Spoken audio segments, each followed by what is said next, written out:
अजीत पवार ने बीजेपी में जाने की अटकलों के बीच कहा है, मैं पहले भी एनसीपी के साथ था और हमेशा रहूंगा। वहीं इससे पहले चाचा शरद पवार ने भी अजीत पवार के बीजेपी में जाने की खबरों को बेबुनियाद बताया था।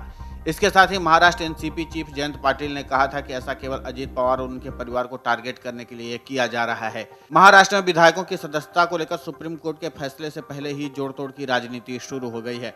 दरअसल शिंदे की बगावत के बाद उद्धव ठाकरे ने विधायकों की सदस्यता को लेकर के सवाल खड़ा करते हुए इसको लेकर याचिका दायर की थी। वहीं महाराष्ट्र में बीते कुछ दिनों से ये चर्चा जोरों पर है कि एनसीपी नेता अजीत पवार बीजेपी में शामिल हो सकते हैं। अजीत पवार की बगावत के अटकलों के बीच तरह तरह के दावे किए जा रहे हैं।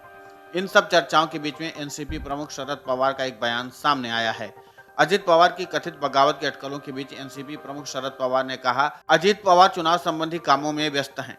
ये सारी बातें सिर्फ मीडिया में हैं। एनसीपी प्रमुख शरद पवार ने मंगलवार को एनसीपी नेता अजीत पवार के बीजेपी में शामिल होने की सभी अफवाहों का खंडन किया। उन्होंने कहा कि ये सिर्फ अफवाहें हैं, मीडिया के दिमाग में हैं और हमारे दिमाग में नहीं है। पवार ने इस संबंध में पार्टी की किसी भी बैठक की अध्यक्षता करने के दावों का भी खंडन किया। एनसीपी के नेता अजीत पवार ने सत्तारूढ़ बीजेपी में शामिल होने के अटकलों के बीच और एनसीपी के लगभग 1 दर्जन विधायक उनके फैसलों का समर्थन कर रहे हैं। महाराष्ट्र में एनसीपी के 53 विधायक हैं। अयोग्यता से बचने के लिए अजीत पवार को कम से कम 2/3 विधायकों का समर्थन हासिल करने की जरूरत है। तमाम अटकलों के बीच शरद पवार की बेटी सुप्रिया सुले ने कहा कि 15 दिनों में 2 बड़े राजनीतिक धमाके होंगे, एक दिल्ली में और दूसरा महाराष्ट्र में। पिछले हफ्ते शिवसेना उद्धव बाला साहब ठाकरे के नेता संजय राउत ने कहा कि एनसीपी के साथ अजीत पवार का भविष्य उज्जवल है और वो बीजेपी में शामिल नहीं हो सकते। मीडिया को संबोधित करते हुए राउत ने कहा था, एनसीपी नेता अजीत पवार राष्ट्रवादी कांग्रेस पार्टी के वरिष्ठ नेता हैं। मुझे नहीं लगता कि वो ऐसी चीजें करेंगे और उनके साथ जाएंगे।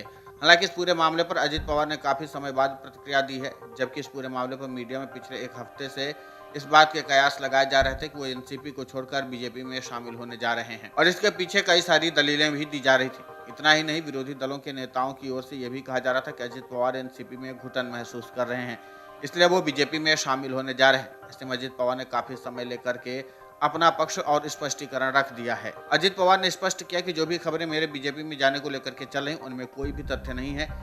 इस बारे में खुद एनसीपी प्रमुख शरद पवार ने भी मीडिया के सामने स्पष्टीकरण दिया है। उन्होंने कहा कि अजीत पवार के बारे में जो खबरें चल रही हैं उनमें कोई भी तथ्य नहीं है, उनका कोई भी आधार नहीं है। साथ ही अजीत पवार ने विधायकों की कोई अलग से बैठक नहीं बुलाई है। हालांकि अजीत पवार के इस स्पष्टीकरण के बाद महाराष्ट्र के सियासी हलकों कयासों का जो दौर था उस पर फिलहाल विराम लग गया है, क्योंकि जब से इस बात के कयास लगाए जा रहे थे कि अजीत पवार एनसीपी छोड़ बीजेपी में शामिल होंगे, तभी से महाराष्ट्र का सियासी पारा हाई था।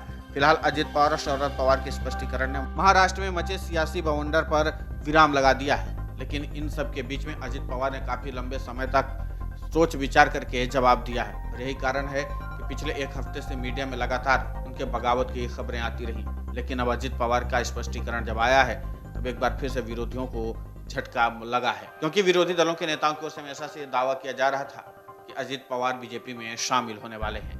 Video desk Amar Ujala dot com. मन से उजाला कर चले, मन से उजाला कर चले, एक अमर उजाला कर चले, उजाला कर चले।